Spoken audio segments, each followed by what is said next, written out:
you can apply targeted sanctions. And I hear very many times regime apologists claiming that when you put targeted sanctions on individuals, it affects the nation. No, it does not. It saves the nation.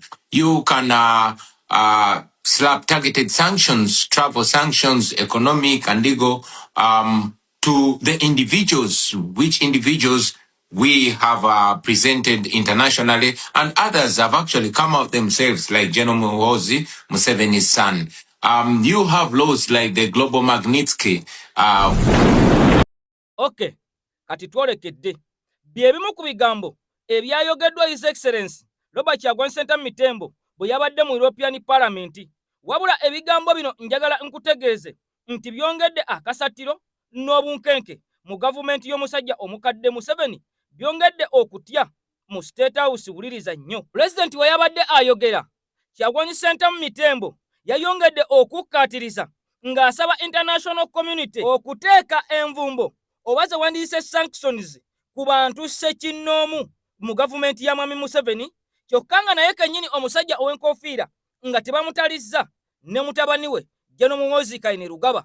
Kakati amawulire agaakagwawo mukwano gwange nkugambye nti waliwo okulya n'okkomba essuwaani munda mu gavumenti, mu bakungu, mu banene, mu babede aba NRM, era nga waliwo amawulire agamaze okubeera nga gafuluma nga galaga nti waliwo okwegayirira Kyagulanyi Ssentamu Mitembo aveeyo ateese ne gavumenti ya Mwami Museveni. Jukira nakolera akatambi ne nkugamba nti Mwami Museveni mwetegefu nnyo okubeera nga ateesa ne Kyagulanyi okumuwa ogufo ogunene n'ensimbi empitirivu mu gavumenti ye. Kyagulanyi Ssentamu Mitembo kyatakkiriziganya nakyo, era nga ye akyakalambidde agamba obuwanguzi bwa bannayuganda bulina okubeera nga bubaweebwa nga tebagoberedde ebyo omusajja byabakama byavaayo n'alangirira, nga n'obujulizi ne bwina alaga nti bye yalangirira bye bituufu, omusajja bukyamulemye okubeera nga ate abuwanika ku mitimbagano gya Electoral Commission ensi esobole okubeera nga ebiraba. Kakati nkugambye nti waliwo amawulire ag'ekyama agalaga nti waliwo okuteesa, waliwo okunoonya, waliwo okwegayirira Kyagulanyi akomewo asobole okubeera nga ate awa gavumenti ya Mwami Museveni ekiyitibwa legitimacy ekikyabuze, ng'omusajja akinoonyeza buli kasonda ebintu bikyamukaluubiridde. Wabula bino byonna nga bigenda mu maaso, oluvannyuma lwa President Kyagulanyi Ssentamu Mitembo okwogera mu European Union n'ategeeza nti abasajja bano babeeko ne kye bakola. Kakati n'ayongera n'okubalabisa nti beefuula nti ba demokrasi, naye ng'ate ba diplomats baabwe bakukuta ne General Museveni, kyayongedde okubeera nga kibakuba wala. Kakati nti waliwo enteekateeka ey'okugoba, wuliriza, buli famire ya munene yenna, naddala abo abakulira ebitongole ebiri munda mu ggwanga Uganda mu Bulaaya, wabula nga mu mbeera y'emu n'okuba mu mavisa okuddayo okwegiriisa n'okusaalimbira mu mawanga aga Bulaaya bitandise. Kakati ebya Kano Kizza Besigye Kifeefe okubeera nga byatuuse mu European Parliament, bannayuganda bavuddeyo ne bakkiriza amaanyi ga Kyagulanyi. Waliwo n'olukwesinziggu mukwano gwange olugwiriddwamu nga President Kyagulanyi Ssentamu Mitembo singa amala n'addamu n'alabikako mu ggwanga Uganda, mbw ate si waakuddamu kukkirizibwa kulinnya nnyonyi kwolekera mawanga ga Bulaaya, kubanga abasajja bongedde okumanya, bongedde okutegeera n'okukakasa nti ono okugenda e Bulaaya bulijjo takikola lwa kinyumu, bulijjo tasiika binyumu. Jukira nti mu 2023 ekintu kino abasajja baakigezaako, era Minisita Okello Oryem n'omusajja amanyikiddwa nga Jeje Odongo bagezaako okuteekawo embeera Kyagulanyi alemesebwe okuddamu okugenda e Bulaaya. Kyokka nga ate aba NRM baali batugamba nti ono tali ku struggle, tali ku byankyukakyuka, wabula ye abeera mu masanyu ge buli lwakwata oludda olugenda e Bulaaya. Kakati mukwano gwange bingi nnyo tugenda okubeera nga tutunuulira. Kusaba akatambi kano okantereko ekigalo katambule nnyo, kubanga kalimu obubaka bungi nnyo obukulu buli munnayuganda bwe yeetaaga okubeera nga amanya. Kakati bw'omala okubeera nga okataddeko ekigalo, nkusaba ate mu mbeera y'emu okkalire owulirize akatambi kano paka gye kanaabanga kaggwerera. Kakati bingi tugenda okubeera nga tutunuulira nga bwe nkugambye munda mu ggwanga Uganda, ebyobufuzi by'ensi yaffe ekyamazima Kyagulanyi ayongedde okubeera nga abifuula, era n'abo ababadde beeyita bakaguje ab'ebyobufuzi munda mu ggwanga Uganda bamunyeenyeza mutwe nga mbuzi etenda nkuba. Kansooke mala okubeera nga nkolamu bwe nti katono nnyo n'ebigambo bya Kanso Nalukoola ate bwe tubivaamu tulyoke twolekere Lwogome owulire gavumenti ya Mwami Museveni kyeyolekedde, owulire akasatiro akali mu State House nga Kyagulanyi ayongedde okubeera nga ayambula abanene mu gavumenti, ayongedde okwambula gavumenti ya Mwami Museveni, ayongedde okwambula Mwami Museveni kennyini. Kaakati ne kigenda okuddirira General Museveni tebigenda kubeera nga ate birungi gyali. President Kyagulanyi Ssentamu Essebo alina obubaka bwe yayogedde n'abamu ku bakulembeze n'amawulire ku mikutu egy'ensi yonna ng'aliko obubaka bw'ayogera. Bobi Wine alinga asaba obuyambi okuva eri mu bazungu nti bateekewo sanctions ku bantu abamu bagenza n'okulayagamu ku mannya, era agamba nti waliwo n'abamu be baawaayo edda amanya gaabwe be baagala bateekeko sanctions. Ayogedde ku economic, bateekewo sanctions ku ssente ezijja mu Uganda nga ziva eri n'ebirala. Bino gwe bitunuliramu kuweki biyambira wa Uganda? Webale nnyo. Kakati General Museveni bwe yali ajja mu buyinza teyagenda mu nsiko, abantu tebaafa, eruweero tewaliyo obuwanga ng'abantu bafudde abayitirivu. Olaba otya singa tufuna akazito k'ebyenfuna nga tetukyafuna buyambi kuva eri bazungu? After all n'obuyambi obwo butuweebwa era tetubufunamu. Twogedde wano nti abasibe babatwala mu kkooti tebaweebwa bwenkanya, kati bamala bagamba akkiriza omusango bakute.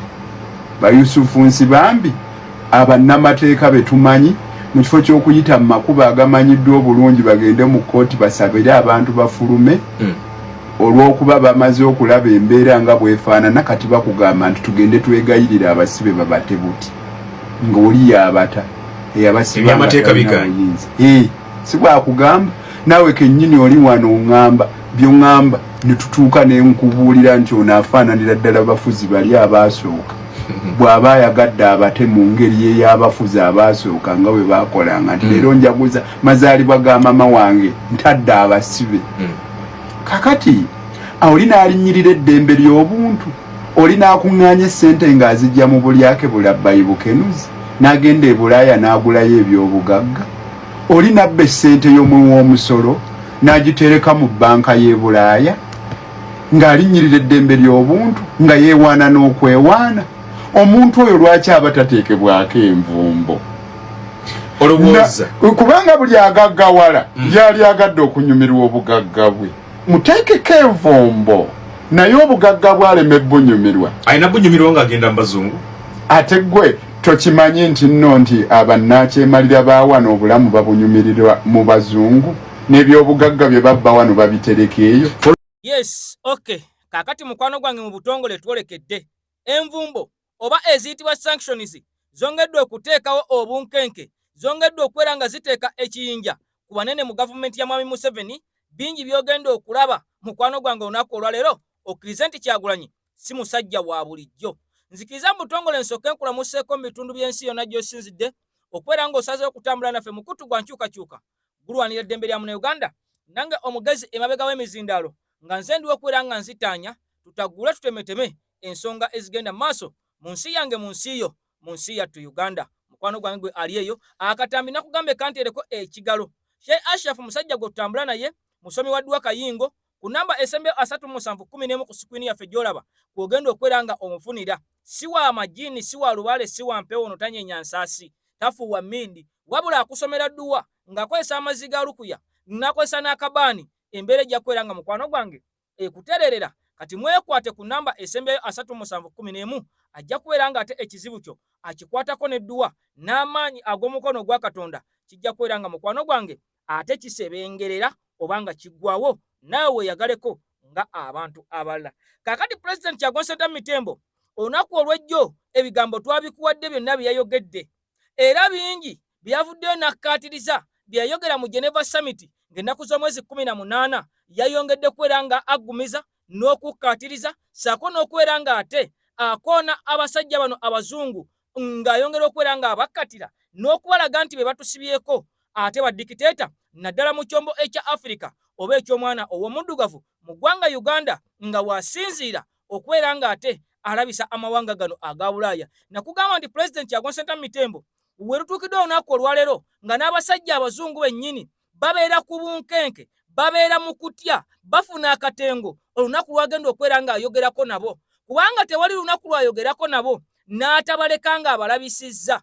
N'olunaku olw'ejjo yamalirizza omusajja ono nga abalabisizza, nga abatadde ku nninga era nga abataddeko omusango ogw'okubeera nga be bali awo mu kubeera nga bawagira obumenyi bw'amateeka, nga be bali awo mu musango ogw'okubeera nga bavujjirira obumenyi bw'amateeka obwannakyemalira obuli mu ggwanga Uganda ne mu Afirika yonna gye bwetooloolera olunaku olwaleero. Kakati ebigambo bya President Kyagulanyi Ssentamu Mitembo byayongedde okubeera nga biteeka abasajja abazungu bano ku nninga, era ne batuuka n'okubeera nga bamubuuza, ddala muli owulira oyagala tukole ki?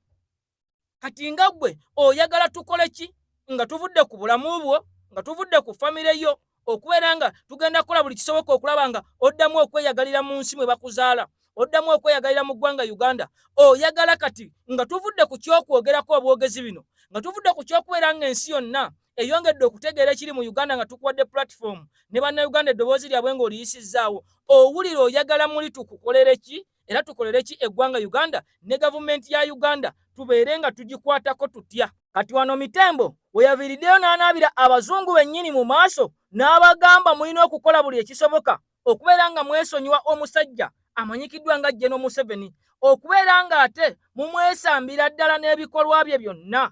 Enkolagana ye nammwe erina okubeera nga eggwaawo, mulina okubeera nga muteekawo embeera gye mukolaganiramu n'omusajja ono nti bw'okola kino tetugenda kukola kino, bw'okola kino tetugenda kukola kino. Nga Mitembo abazungu bennyini ate baaliko omusajja baakanula amaaso. Njagala owulirize ebigambo bya Kyagulanyi okkirize nti omusajja ono nakugamba n'abazungu bennyini ye abanaabira mu maaso n'abalaga ekituufu nti yemmwe muviirako bino byonna.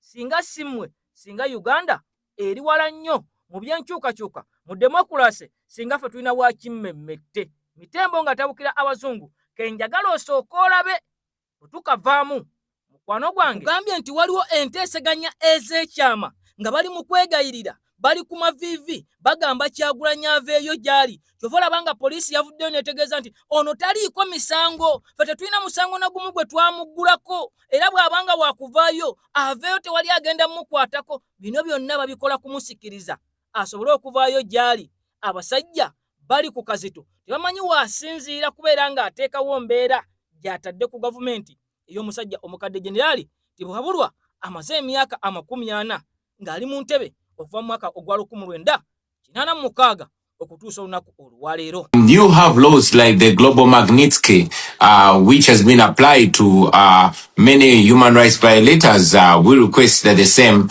be applied to the regime back in Uganda, but also association.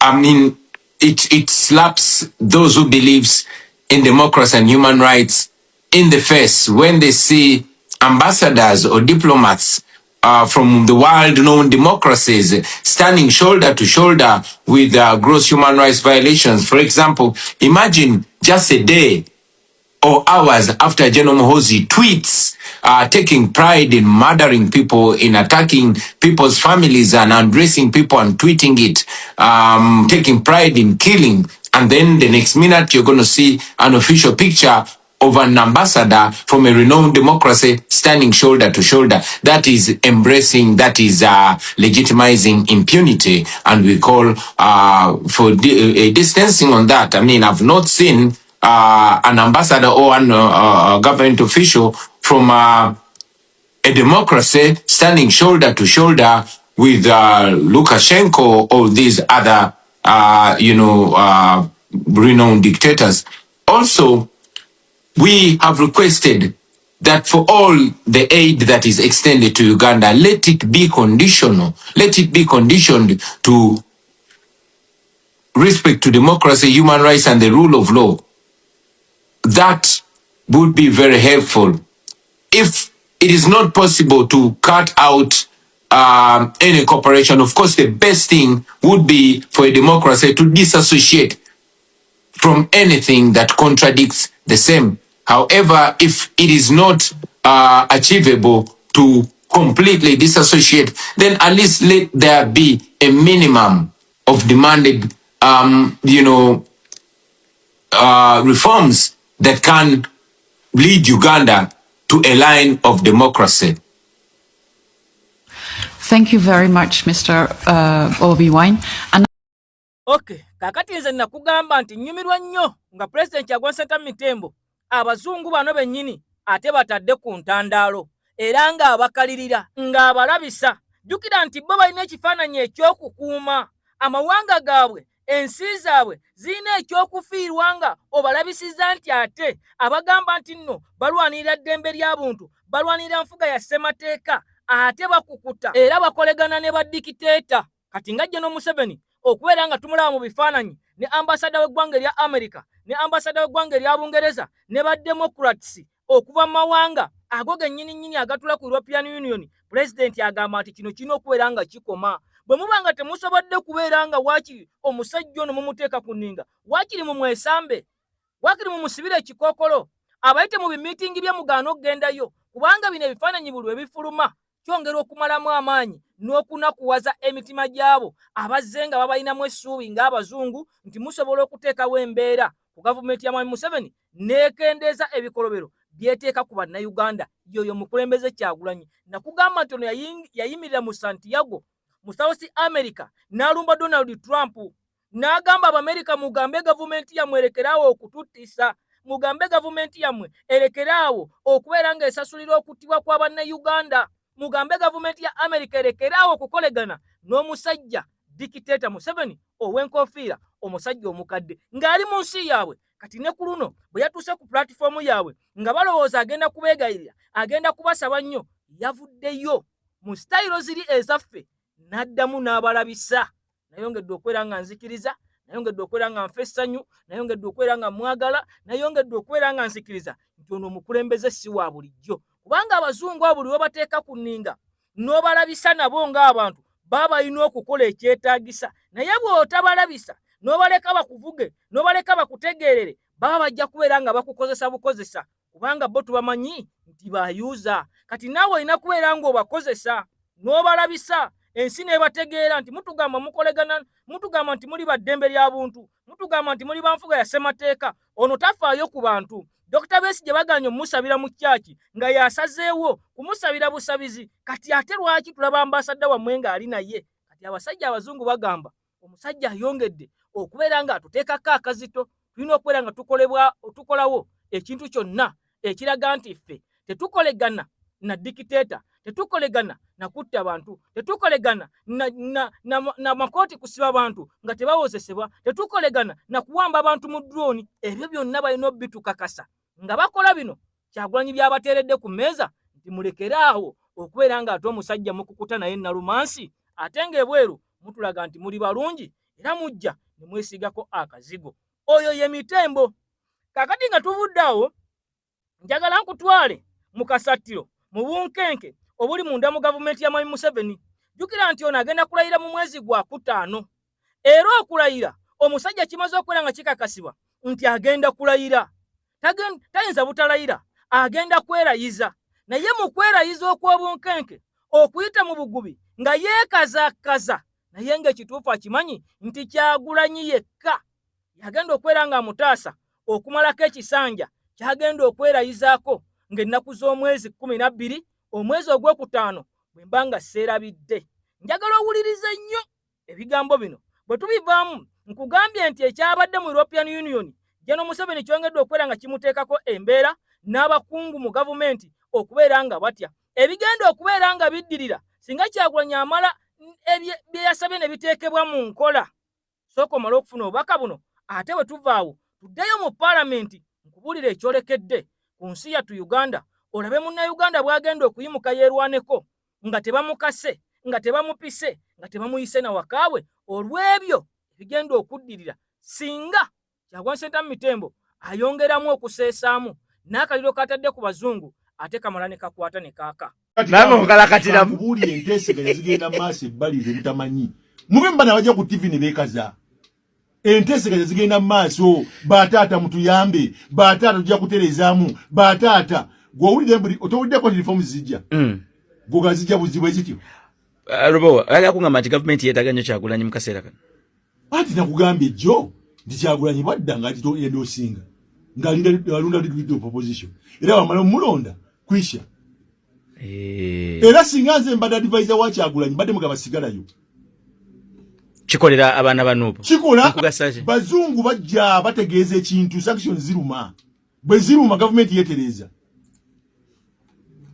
abo amazima ago tebaswaga kugamba ku radio ba ku TV za one. I'm telling you ne buno bwana lisibuno gwato go kimanyi ndi Kyagulanyi okuva bwe yajja ayambudde bana bya bufuzi mali mutya abali ku side opposition ekyo kituufu omanyi lwa Odinga ebbanga lya mala mu opposition omanyi Mandela ebbanga lya mala mu opposition omanyi Mnangagwa ebbanga lya mala olimanyi ono we Gaboni afuga olimanyi mpulira byo tata ati nze kugamba mumulye bukutogo bwammwe bikomando bino byabasusse okutegeera mulye katunkuma wammwe n'ejjobyo bino binene nze ndi mweraliikirivu nnyo ogwokutaano mzee ayinza obutalayira okulayira kyakulayigwe yajja na kalulu ekyokulayira ajja kulayira yajja na kalulu bwe yali ajja mbuyinza yajja na kalulu nedda jajjaawo yalonda byabukama byabakama jajjaawo yamulonda nedda jajjaawo yalonda Ssaabalamuzi w'eggwanga jajjaawo yalonda sipiika nedda temumanyi ggwanga kati ajja kulayira naye mu kulayira kwe ku bugubi bw'atalaga Salimu Sale bamukola ki bamukuba amasasi Otafiire bamukuba amasasi Kayanja bamukuba amasasi Yoweri Kaguta Museveni omukono ogumu bamukuba amasasi gwe muzeeke olowooza nti bamukuba amasasi abaana bafiire Luweero ensekere z'abaluma bali ebiku bali ebinyomo bali kamuje bali agoonya bali pusi bali embwa ebyo byaddala kati ezo ze gains ze tufuna mu struggle uliza nti bw'oba oyagala obuyinza sooka osome script yo ya buyina olina okuba n'omutima okubufuna muyina okuguma ntunulira ebisajja ekikulu ekikaaba wawe ebintu byebitwala guma babitwala guma kyovola bwe bagamba buli omu ajja kiro zaako Kyagulanyi byaliko tuli mu nsiko yazzeeyo dda mu nsiko gyali mu yeekera kati eno yensiko yensikeri modern yensikeri modern era kati kankubulye muganda wange gwali wano JB abazungu baliva mu gavumenti eno ojja kujombuli JB manyensiko etambulira ensi etambulira ku bintu ebi bibiri eddembe ly'obuntu olina oddikuuma olina okwewala enguzi n'obubbi obwonna bugenda mu corruption omu mzee agamba yatuwe eddembe twebaka tewali kyeweebaka ebyo weebaka weebake kati kyewaka agamba mirembe gw'obote tewali beebaka nze nazalibwa ku gw'obote twali twebaka waki wendi obote bonna abantu yabatta waliwo abali bagamba nti beebaka ati ku mirembe gw'obote kwalingako panda gaali n'ebirala panda gaali togiraba lowa gwe bali ku kimewuwo ndeka ze sibirimu gavumenti yonna Kasanze Kyagulanyi yarangirira nti muyeekera omutima gwe gwatandika okutya nemmanya kali bino bya ddala yerangirira mu kalulu nti muyeekere Masaka President Museveni yakikola n'agamba mukabba ngenda mu nsiko ono Kyagulanyi asoma script ya President Museveni. That's why the president does not take him lightly. Ngabine by'obugombe bibira ku TV oyo Kyagulanyi talina kyagamba ggwanga ani akusesa Kyagulanyi agenda tukuba ennaku mu Uganda mu nakwate mwebuuza baki yajja ati zi sanctions zijja eyo gye yagenze wabi nnyo yandisigale ntulwanira wano eyo gye wagenze wali too toxic mugenda kulabe mutalabanga nako president mujja mulondera mu parliament that is effect ya Kyagulanyi bagenda kubasiba webuzubu olwoti bagenda kubasiba oli kukanga abantu bagenda kubatta eyo effect ya Kyagulanyi kubanga ali mbuyinza muyeekera amanyi bwe yajja Kyagulanyi obukodi bwakozesa ba president Museveni asigaza kuteega basirikale makubo na kufuna mundu asigaza funa mundu asigaza bantu kumwegattako Kyagulanyi atagendako mu magye akuba atya emmundu. Obote yagenda mu magye. Obote yali mujaasi. Tiyakufuga. Yagenda n'akomawo n'akufuga emirundi egi. Ene ensisi gwogifuga gwe. Bazungu bakufuga gwe. N'olusimu lw'okutera onkwatisa bazungu. Awe tutuse mama mukalakatira kubuli enteeseganya zigenda maaso ebbali mutamanyi. Mube mbana bajja ku TV ne beekaza. Enteeseganya zigenda maaso bataata mutuyambe bataata tujja kuterezaamu bataata gwowulire mbuli otowuddeko reform zijja. Goga zijja buzibu ekityo. Robo ali akungamba nti government yeetaaga nnyo Kyagulanyi mu kaseera kano. Ati nakugambye jjo ndi Kyagulanyi badda ng'agito yendo osinga. Ng'alunda leader proposition. Era wamala mulonda kwisha. Era singa nze mbadde advisor wa Kyagulanyi badde mugaba sigalayo. Kikolera abaana banuupo. Kikola anadda si mwe muli bakasasiro. Mwe banna Uganda muli bakasasiro temukyakola makulu. Kati okusigalayo kwa Kyagulanyi kugasaje. Bazungu bajja bategeeza ekintu sanction ziruma. Bwe ziruma government yetereza. Ago amazima ago tebasobola kugamba ku radio ba ku TV za wano. I'm telling you. Ne buno bwana lisibuno. Gwato gokimanyi ndi Kyagulanyi okuva bwe yajja. Ayambudde bannabyabufuzi mali mutya. Abali ku side opposition. Ekyo kituufu. Omanyi Raila Odinga ebbanga lyamala mu opposition. Omanyi Mandela ebbanga lyamala mu opposition. Omanyi Mnangagwa ebbanga lyamala. Olimanyi?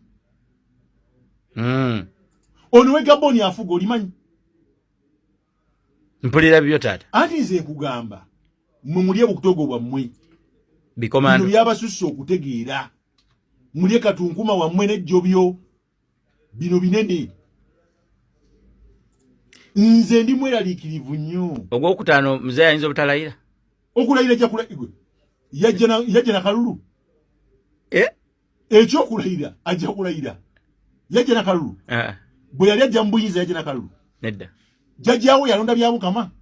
Byabakama jajjaawo yamulonda. Nedda. Jajjaawo yalonda Ssaabalamuzi w'eggwanga. Jajjaawo yalonda sipiika. Nedda. Temumanyi ggwanga kati. Ajja kulayira. Naye mu kulayira kwe ku bugubi bw'atalaga. Kino ekiriwo mu Uganda temukimanyi. Abasajja basula kimu kyokka bane Kyagulanyi ajja ddi. Wabula wakiri kajje. Wabula katambule kakomewo. Kaakati nno ebigambo byongeddwa okwera nga bikaluubirira abasajja abanene mu gavumenti. Ne bw'olaba poliisi ey'eggwanga Uganda nga yavuddeyo bukuukubira, yavuddeyo mangu n'egamba ffe Kyagulanyi tetumuyinaako misango, nga n'emisango gye baavayo ne bamulangirirako 62 nga tuli mu kiseera ekyakalulu, omusajja byabakama n'amagye ne poliisi nga beekobaanye. Gino gyonna tetumanyi gye gyasirikira, oba abasajja bagisirikidde, oba abasajja bagisazaamu, oba baabivaako. Naye nga yo poliisi etukakasa etugamba nti ffe tetunnaba kubeera nga tuggula musango na gumu ku Kyagulanyi. Teri kitongole na kimu kya byakwerinda oba kikwata mundu kyavuddeyo ne kigamba nti Kyagulanyi olina omusango guno. Era Kyagulanyi waddembe okukwata ekkubo n'adda mu maka ge. Kyokka ng'ate mu maka ge waliyo Mamba, mu maka ge waliyo zitanka, mu maka ge waliyo ziwakadaala, mu maka ge waliyo zi AK-47. Abasajja baafuulayo balakisi. Kati Kyagulanyi gw'otayinaako yadde omusango ogw'okutta ensiri, lwaki amaka ge gafuuka balakisi? Kakati poliisi yeekugamba nti Kyagulanyi tetumuyinaako buzibu, era nga kye baagala mu byonna kwe kumatiza ensi naddala amawanga aga Bulaaya nti Kyagulanyi ye yeekweka bibye tebamuliiko era tebamunoonya. Naye ng'abasajja mu nkukutu nkugambye amawulire gongera okwera nga gavaayo buli lukya nga galaga nti bamunoonya, bamwagala mulamu, omusajja asobole okwera ng'ataasa omusajja okumalako ekisanja ekya 226 231 ekimulakidde nga n'obuwanguzi by'abakama bwe yamulangirirako bwongedde okwera ng'ate bumukeeta n'okumutuusa awabi mukwano gwange. Ebigambo byongedde okwera nga bisajjukira gavumenti ey'omusajja omukadde. Kakati bino byonna ng'obiwulidde era ng'obitegedde, aba NRM abaali bagamba nti Kyagulanyi yagenda n'ayogera mu kiyitibwa summit e Geneva tewali kyavaawo era tekigenda kujjako gavumenti ya Mwami Museveni. Kituufu tekigenda kugijjako nga gwe bw'olowooza era nga bw'olaba ebintu. Nga n'olunaku olw'ejjo bwe yabadde mu European Parliament ng'ayogerako eri ensi n'omukyala Sarah Bireete, kakati aba NRM baatandise dde okwera nga tebavaayo nga bakaaba amaziga nga bagamba nti Kyagulanyi alabika ayagala kubeera ng'ensi yaffe atagisuula ku ttaka. Jjukira abantu bano bennyininyini aba NRM ne bapropagandisiti ba NRM be baategeezanga nti Kyagulanyi ogenda e Bulaaya amala budde, tali ku struggle, ali mu masaali, era nti ensimbi ez'ekibiina ayonoona nyonoone nga tava ku nnyonyi. Kati olutuukidde olunaku olwaleero nga batandikidde ddala okulaba nti gavumenti ya Mwami Museveni atandise okubeera ng'agitema ng'agisenya, batandise okubeera ng'ate bakijja ku gavumenti ya NRM nga bakiteeka ku nsi Uganda ffenna wamu, nga balaba gavumenti yaabwe egenda kugwa, batandise kwekwasa nti gavumenti si yegenda okugwa, eggwanga Uganda ligenda gwa mu ntata, era ensi yaffe yolekedde akaseera akazibu. Omusajja Kyagulanyi yasinga okubeera nga tayagala nsi, era si mwoyo gwa ggwanga, tali patriotiki. Bino byonna babyogera baatugambanga nti okugenda kwebweru tekulina makulu. Kati olunaku olwaleero ate basiiga ekifaananyi nti Uganda yegenda okubonaabona, wabula so si ba NRM ng'abantu n'ekibiina kyabwe ekyolekeddwa okuva mu buyinza. Njagala osooka owulirize ebigambo bino. Waliwo omusajja yavuddeyo n'agamba nti Kyagulanyi tayina mpisa, tayagaliza Uganda, era ye musajja asinga okwagala Uganda okulagira bange ebonaabona olwa bino byakola. Kyokka nga ate basoose tugamba nti tebiina makulu. Kati njagala osooka owulirize obubaka buno bwe tubuvaamu tulyoke twolekere ebyabadde mu samiti General Museveni ne gavumenti ye aba NRM ekibakaabya kyekyaki. Sooka owulire lwaki Kyagulanyi yatambulanga okugenda mu mawanga aga Bulaaya, era n'olunaku olwaleero kiyambiddewa ensi Uganda, era kigenda kugiyamba kitya okugijja mu bufuzi obugambibwa okubeera obwamusibira mu bbwa. Kyagulanyi si musiru, by the way. Kino njagala abalaba omukutu guno osooke bakitegeere. Oyo omuvubuka si musiru n'omulundi n'ogumu. Era ono wayi edda baagambanga Kyagulanyi mu kifo ky'okubeera mu struggle asiiba ku nnyonyi. Asiiba ku nnyonyi. Bulunaku mu Amerika, bulunaku yo Bungereza, mwe mwali mufaaki. Mwali mwagala struggle agizimbe ebeere amaanyi abajjeko. Mumuleka atambule, mufunemu. Ne walaba nga NRM nga buli ajja kusiku mu radio. Nga balumwanye entambula za Kyagulanyi. Oyo talina kyagenda bakolera. Asiiba mu Amerika ne mukyala we kati yagenze ne Lubongoya. Mwagala abeere wanazimbe structure. Okitegeera because bossi basiru lwakuba nti basuubira nti beboogeramu be basiru.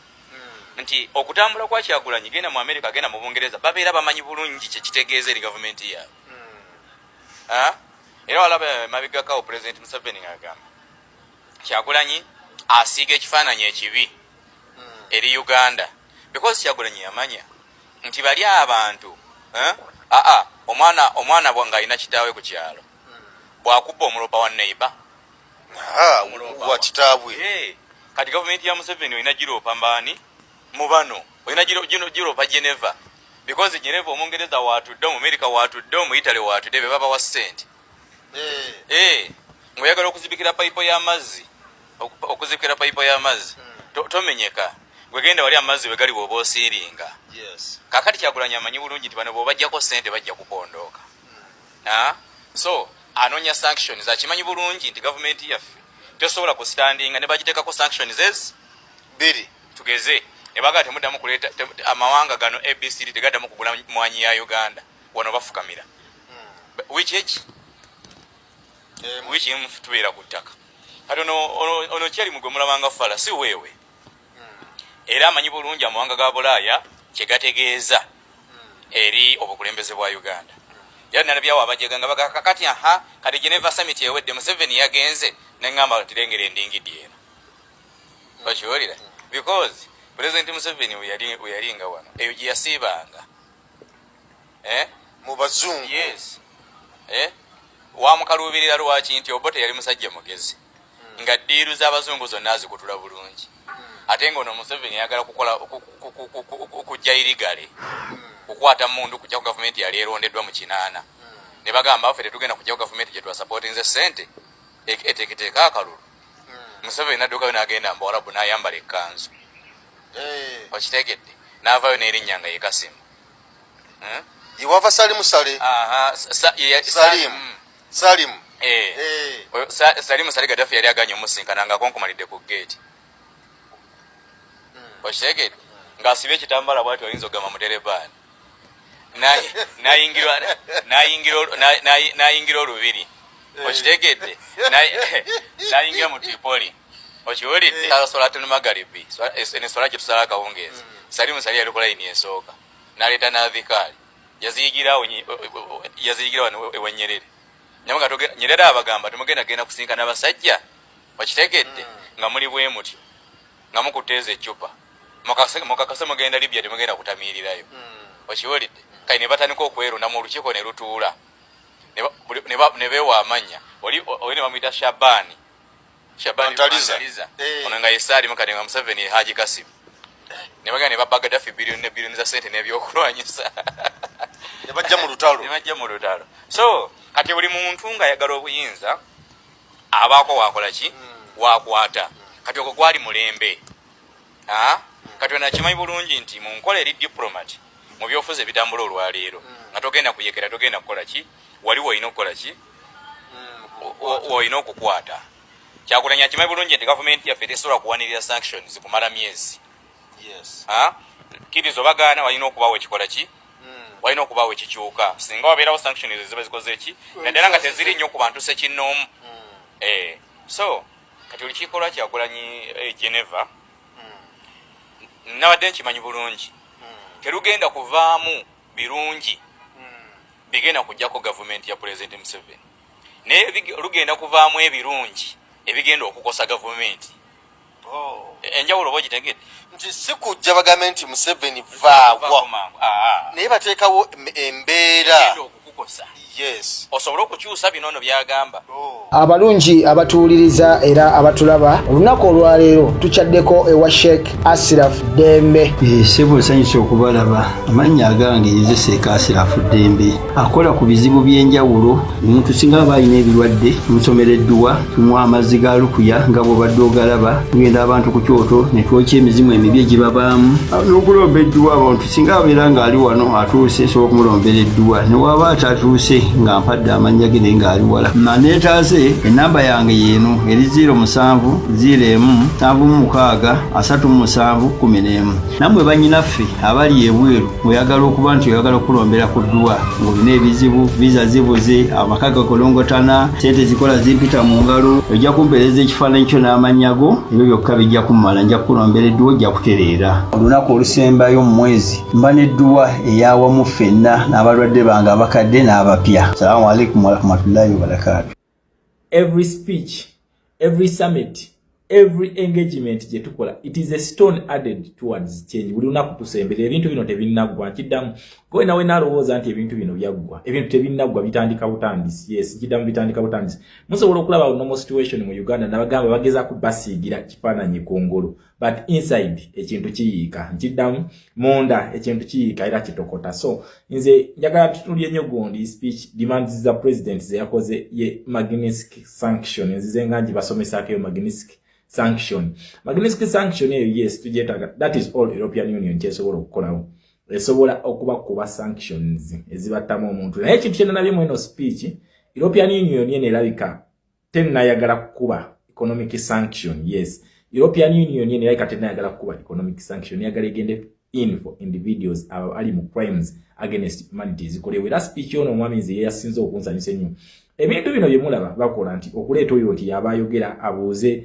out of members bonna abadde njagala ojjukire nti European Union Parliament eyo yakola yatuula resolution gye bayisa it was seconded by 514 members 3 ne bali rejectinga then 56 bali tebaliwo okitegeera kitegeeza nti overwhelmingly Uganda era malayine president yabadde mu yo parliament nga alikaka mwenyu ku matama kitegeeza ekijja simuntu nkiddamu ekijja simuntu ate n'ekirala kyenjaga tunuye oli omwami oli yatugamye tuyina engagements ze tukola nabo kitegeeza munda kitokota yes munda kitokotera essaawa yonna tugenda okulaba ku Magnitsky omanyira bagaye ebintu by'abaana revolution eno nakugamba nti waliwo side gye mulaba ya revolution ne side gye mutalaba ya revolution kati wotunulidde domestic police egenda kukuyuya tayagala bano basamu kazibwe bajje boogera ebyekisiru mu media house we Uganda bajje boogera ebyekisiru akutera diversion kubanga ki nakugamba nti system eno ekolera nnyo ekintu kye bayita survival kyekola naye obanga ogoberera police zino ng'ojja ozigoberera osobola okumanya nti ensolo ku kizigo kweriso muna Uganda essaawa yonna tusuubire ku zi Magnitsky sanction nekwawe mwali mulowooza nti tebakwatwako so speech ono omwami abasinga mwajiwulidde katugiddemukko katono then tubeere nga tukola ki nga tweyongera maaso ne foreign policy nabagamba nti teri kintu kira kyonna kijjako government teri kisuula government eyo ne muddeyo ne twelimba ne tukola ki buli omu asobola okuleeta ekintu ekikye kyayagadde ne foreign policy nga tezinnasalawo nti kati government tugimaze tesobola kuvaako nkiddamu government nga tennasalawo nti foreign policy zino nga tezinnasalawo nti kati government tugimaze government tesobola kuvaako foreign policy it is the determining factor of the global politics bebagamba nti kati eno government tugijjeko eno government tugijjako nti mwene mulwana nga bakyagifundinga you cannot fight the dollars and pounds plus the euros you cannot fight the guns that they give them temusobola berwanyisa naye senga olunaku lupira mu foreign policy nezigamba nti kakati tubeeko kye tukolawo tubaveemu bano tesobola kusurvivinga so going away neeralikirya it is just going to be a matter of time any other government it is going nkiddamu it is going katuwulire omwami ono kugundizi neesabaddeyo then nzije tweyongere namba mugenda kubirabako in your lifetime mugenda kubirabako n'amaaso gamu eyo yabadde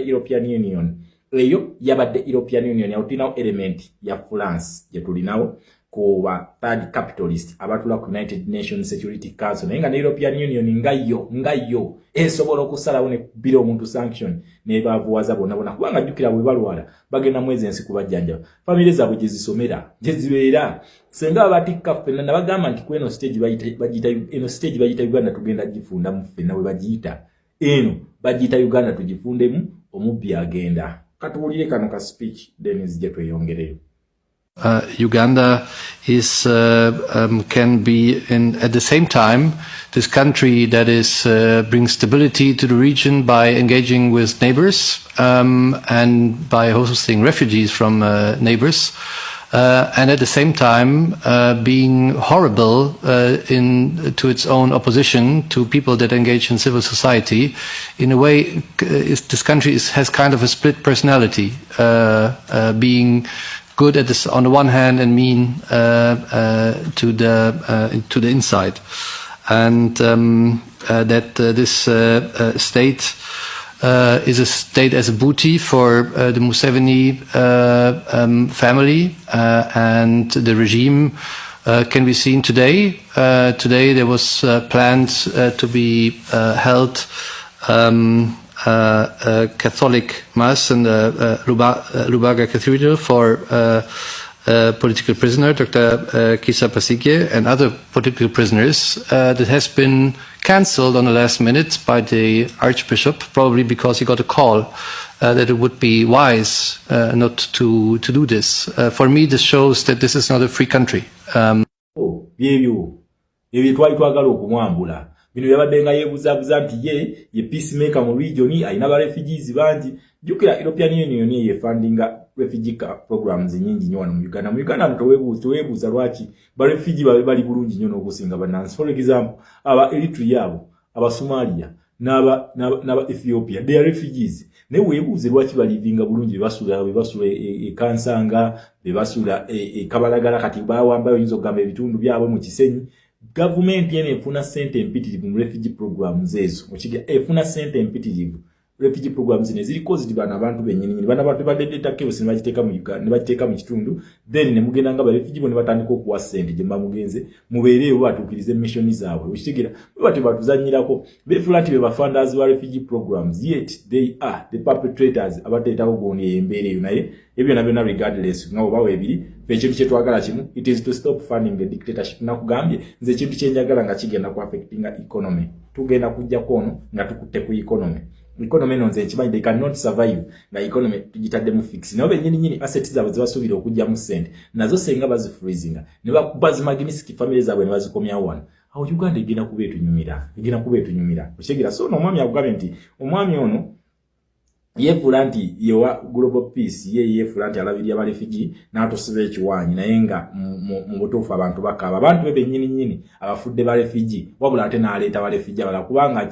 akimanyi bano bo barefugee abateekako ekibuli namuga goli refugee wona atugambako tujja kukuzaayo kati abateekamu eyo fiyo okubalaga nti yabalabirira kumbe omusimbi gukola kiguyingira okuva mu European Union nakugamba eno parliament woba ogizanyisa contributing 20% ku budget yaffe ngeyita mu programs ezenjawulo aid okutuwa funding okutuwa biki so sente ezo senga bazitwala tuzikoye tebazituwa yes European Union tedda mu kutuwa sente bazitwale sente zaabwe tugenda kubanga twenunula kiddamu feba na Uganda tusobola okwenunula tusobola kubanga kile kintu nali nkirabyeko naye nakugamba nti at this stage muna Uganda tasobola kusituka ne wofuyire ndigo omulere tasobola kusituka lwaki esaawe na akyakuse na yesenga batandika okutema ne batema byonna bibakola government bigenda kujja chechi oli president yayogedde okigira oli Johnson yo yayogedde mbu senga tunakuba sanctions zino muna Uganda yagenda okukaba president yamukamba excuse me muna Uganda talina wagenda kukabira sanction muzikube ba individuals muboche ne sente ze mutuwa wemanga temutusobola kuzitujjako please muziteke ku preconditions leo yakugamba preconditions wezirira tulina engagements ezigenda maso indo that is European Union njagalo jukire kano mwama Elo Gaddafi je byatandikire eyo kubwakwe je byatandikira nina kwete olutalo luno bano bajjanga bakola mpalanirako European Union eri ku kintu kibayita mpalanirako kyeriko etya European Union eno it is a democrat kati ali mu kuwalanira ku bakyaliire kubanga jjukira unakuka wali element ya France ate n'ensi zonna eziri awo zonna zikiriza mu democracy kati awo wali bakyaliba kati ono yazze kuwalanira konga gona bango olina kyali noga kakati nange ngenda muwalanira ko tulina okuwalana omuntu paka kuwulira bubi yes kakati kye kigenda maaso mu area ko nti bano bagamba Bubango yagala kuyingira Soviet Union ngoyita mukabinja kana nani allied movement bajogeddekera nayo mwajuwulidde nakugamba on patroni waka na kabinja bamuyita Russia ye patroni wako and it helps colonized states to decolonize you are going to decolonize from democracy to communism ndi mwete mugenda kukiriza kalulu Uganda egena kufuka a one man's empire ambayo mulaba North Korea so abo siroza ati bajja chikiriza kuba mukwano gwawe Bungereza yes Bungereza ono abasinga mulaba akyasirise Bungereza akyasirise naye kana abayo yoyo mumanyi is a man of action buli bintu byonna biraba era njagala jukente twali mu kalulu yajja nayingira mu kalulu kana kalulu Bungereza akalimu yaze engagements ze mwala ba president nga sinkanya Bungereza so eno European Union esubiri ya feribere nnyo Magnitsky sanction yes abamaze okwogera naye esubiri lino libere nnyo Magnitsky sanction zigenda kutagetinga ba individuals bagenda kujja abantu senga engagements ze bali mu zinagana waliwe ekitambula European Union kyeri mu kukusa munda wano basunyeko busunyi yes basunyeko busunyi kati engagements zino senga zinagana tosubira economic sanction okuva mu European Union no European Union egena tuwa Magnitsky sanction egena kutocha kuzi sanctions ezo bagena kwa bazuba ba individuals yes nazo zituyamba zitya zigenda kunafuya abantu bano kati gwe munaso nagenda okusituka nga buli kimu kiriyanga kitambula nga twakola ki nga twakibala mukitegere kidecho buli kimu kigenda kuba kitambula nga twakibala kati ebyo kutisa bye bisooka biveewo bibasoke babireke babize bali tubenga munasi tugenda kubanga tukola kinga tuyingira ni Uganda je nyingi twega neze nabagambye ebintu byonna naze nakiriziganyiza nabyo nze zikiririza mu dialogue njikiririzaamu mujja kungamba Shama batutidde abantu era nga emwogera yes babase yes Shama okiririza mu dialogue njikiririzaamu kidamu Shama nzikiririza mu dialogue saagala Uganda enekyuke nga tuyiye musayi sikyagala but I want a meaningful dialogue nga eyeggana yesinga okwagala singa meaningful dialogue eyeggana esoboka wani mu Uganda nga eri champion kweyo eyo dialogue eyo tebera championed by bitongole bya wano no bibera championed by international charters oba international organization such that nti sengo omuntu omwagezako ne yefulia treaty eyo ebera tekyali option yo nayo okujja kugenda mu Syria ekyali omwaka gwa 2011 okitegera kyetuba tugendamu naye nze nzikiriza mu dialogue mwewadde muyina obusungu yes obusungu mubulina abantu babase abantu bababuzizaawo abantu babasibye yes abantu babalemaza yes Shama okiririza mu dialogue nzikiririza mu dialogue kubanga ne mu lutalo abantu betta ne babera exchange of prisoners basiba ne baga tukole ceasefire ne basizinga ne bagenda ne bateesa tumale tukubye nnyo batweyongereyo ndya twewujje ne mudamu ne mwewujja timukulu tugende mu PCD ebintu bikoleshi ebintu bigwe yes nze Shama nzikiririza mu dialogue era nzikiririza mu peaceful transfer of power senge nabeerawo nabagamba nze nzikiririza mu handshake wadde abasinga ekintu kino kibanyiza naye nze mmanyi ensonga lwaki nkikkirizaamu. Mu Uganda tulina okufuna ekintu kye tuyita win-win situation, tulina okugifuna win-win. Teri gavumenti zitatta, teriyo, okitegeera zonna zitta. Naye mukyusizza mutya tugenda kukkiriza abantu 10,000 baffe kubanga senga bagenda kufanga bannansi tugenda kufuna mu nkikkiriza. Naye njagala unako wairo mutune ekigende Kongo njibawa nnyo update lwaki kakati bakugambye gundi yawambiddwa walinga mulenga bajeddiza ya Fadesi yajiddiza nejeddiza nani ne Wazalendo weri kakati bakugamba nti kati batandise okumuvinga towards Bukavu batandise jingira ekitundu nabagamba nti abantu bano bava mu Uvira ne bawambawo 0 point ne bamala ne bajibajakira ne baddamu ne bajiwamba ne bawamba waliwo ekitalo na waliwo ekitundu ekirala kati bawambye olenga kati bakugamba otawo lusinga lunyo Rubayawo ndoza tuba tu ekitundu ekimu kirina mu Bukavu yes nina gwe nti tunatuuka mu Bukavu waliwo olutalo lwa mugendo okulaba olugendo okusitukawo yes mugenda kulaba olutalo lugendo okusituka e Bukavu awo nga luyingira Rwanda lugenda kubanga luyingira Rwanda senga Kagame taakole move egenda okumutaasa yes senga taakole bold move egenda okumutaasa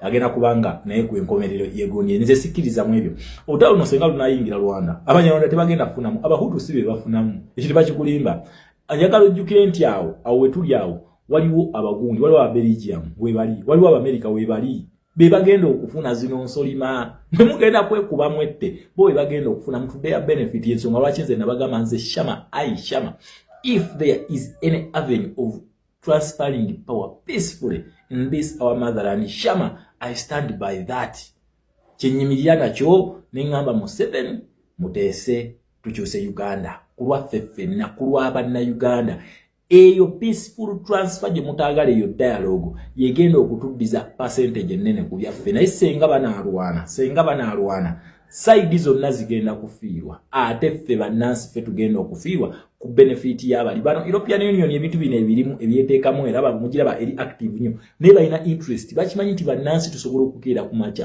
ne tukyusa gavumenti eno kakibula baakala nnyo okulaga nti engagements zino bwazirimu bino ebintu temubirabangako Mubiri ebiseera mbadde temulaba bintu bino nga bigenda maaso batuyise mu European Union bitandikidde kufe ne bwe webuze lwaki bakimanyi nti Uganda kati eri ku time bomb wetuuse erina okukyuka oba baagala oba tebaagala kati baagala babeere part of this transition ngegenda maaso era bagambe kakati European Union yakubiza transition mu Uganda awo America yakubiriza transition mu Uganda awo yatisiza NRM negenda mu submission Bungereza yatisiza nina fe tusobola okugikyusa Uganda tusobola okugikyusa naye kiki bano baagala interest tebagala ensi zino okukyuka nga bo tebali mu kubanga ki mugenda bakasuka kyebaliko okitegera mugenda bakasuka nenze na Uganda wetutuukanga tetukyalina option yonna we go in for what is available nesenga tubeera nga tukyalina option eya dialogue a meaningful dialogue Shama I stand by that yes is no statement nkimanyi ba subscribers bange zibanyiza nnyo naye in the end mujja kumanya lwaki nabagamba nnyo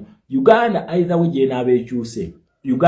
jeenabekyuse mujja kutegeera lwaki nali njogera nnyo ekintu kino ekya dialogue nti amendist batutidde abantu bawambye bakoze buli kimu naye nze Shama I still stand by dialogue gyenyimirira nayo maaso awo mujja kutegeera muyinza obutantegeera kati olw'obusungu bwe muyina olwa bias kubanga bannayuganda they are heating up balina obusungu bungi ku mitima yes naye maaso awo mujja kuntegeera senga Uganda nenakyuka forcefully mujja kujjukira ebigambo byange bino nga endagaano zino zitandise okusayiningibwa nga zivuddeyo nti percentage bweti etwalidde mu America percentage bweti edidde omungereza percentage bweti ya European it's percentage bweti egenze eno then at the end of the day mugenda tuuka okubalansinga ebintu mugenda kati mukyasobola ziza America kyekiri e Congolese cannot reverse nothing tebasobola kati balina okugenda kweyo percentage naye era nabene ebintu ebikoleddwa Congo bisobola okukolebwa Uganda wano ola Ibrahim Traore esaawa eno gy'alina nti yalina bargaining power ku byobugagga byayo nti transition eno tebagirimu n'okugiramu abarasha abagirimu percentage sinene kati Russia just yagala kugula nemuwa ssente bwatyo bwakola Ibrahim Traore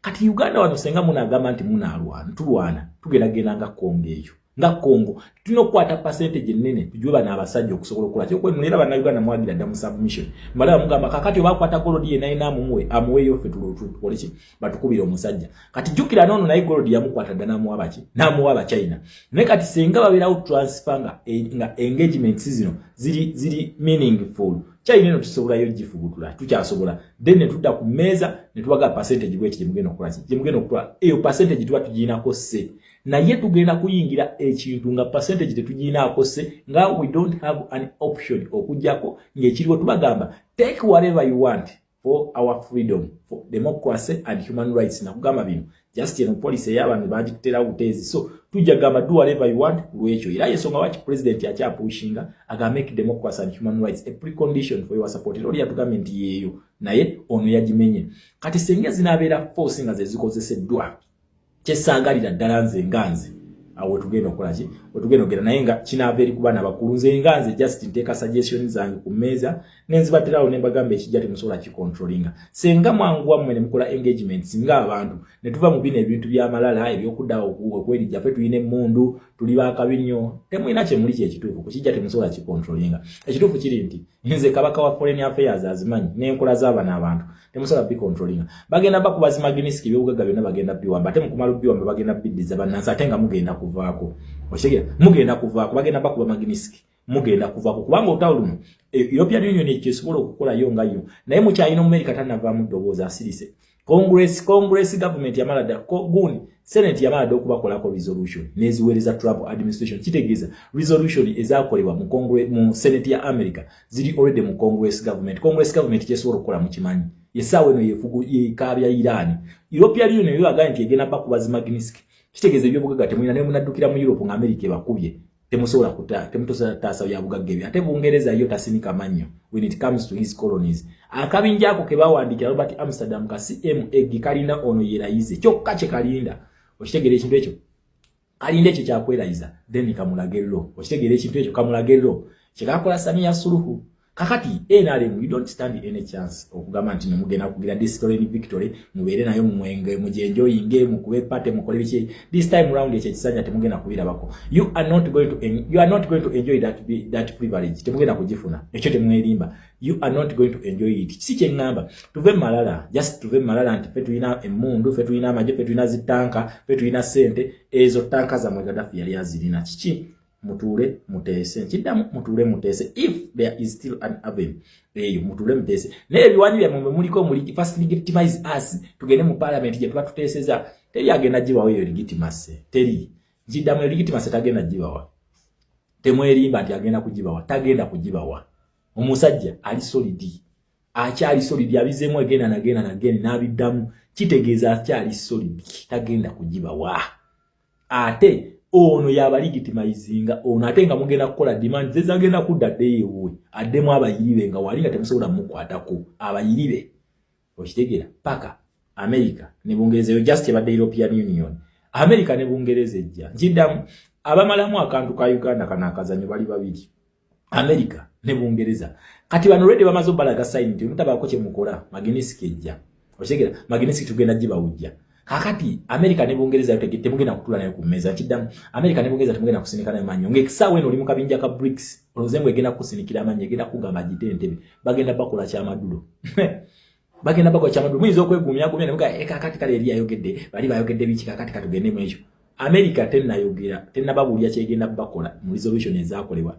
Bungereza okubale mu abaka lwesiise ebatunulya omwe wana ye mukola biki ebalinze njagala jukira abasala tayamala bisero okujja kola engagements namwe size yamala so ebintu byamala tubireke let us think of Uganda first let us think of a generation je tugenda okuleka emabega je tubatulowoozaako yegenda bimu ku bigenda okututaasa okitegeera let us think of that generation egenda kusigala etya abaana bamwe bagenda kubeera batya n'abaana baba victims bemutse abaana bamwe banabeera batya n'abaana ba John Bosco Kibalama the only way to do that kisimu abagenda okubanga musoso kukikola Jerry Rawlings yakikola okitegeera Jerry Rawlings owagana yakikola okitegeera ekintu ekyo Daniel Arap Moi yakikola Edgar Lungu yakola ki yakikola so simu ababeera basose wabula ate ne resistance simu ababeera basose giteekawo yes resistance simu ababeera basose giteekawo Gaddafi yagiteekawo Blaise Compaoré yagiteekawo Omar el-Bashir yagiteekawo Hossein Mubarak yagiteekawo so simu abagenda okubanga mu musoso kola ebintu bino Maduro abadde mu ekyo Iran abadde asinga enkutu bagenda mu tula so Kagame Rwanda namwe muchaye kati mulabye Rwanda bwe batusiza utalo tuyingide Rubaya oluva Rubaya tuyingira Bukavu lugenda ku divertinga kubanga kuliko element ya FDL alankidamu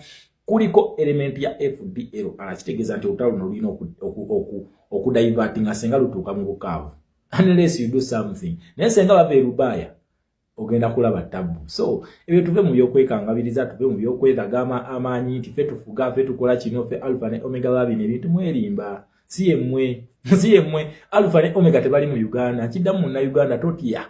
Nkiddamu okujjukiza totia. Otawo mutugenda kuluwangula. It is just time. Chenjaga tojeko pressure. It is just time. Tujiwe time. The real revolution started on the 15th. Olutalo lwadala lwatandika. Ate kuluno lwa action. Call to action. Temugenda kola zigundi zino demandinga kintu kino. Kusenga tukimubane kijjawo ekiti munasobola kihandolinga nti ye kale katulabe ekiddako.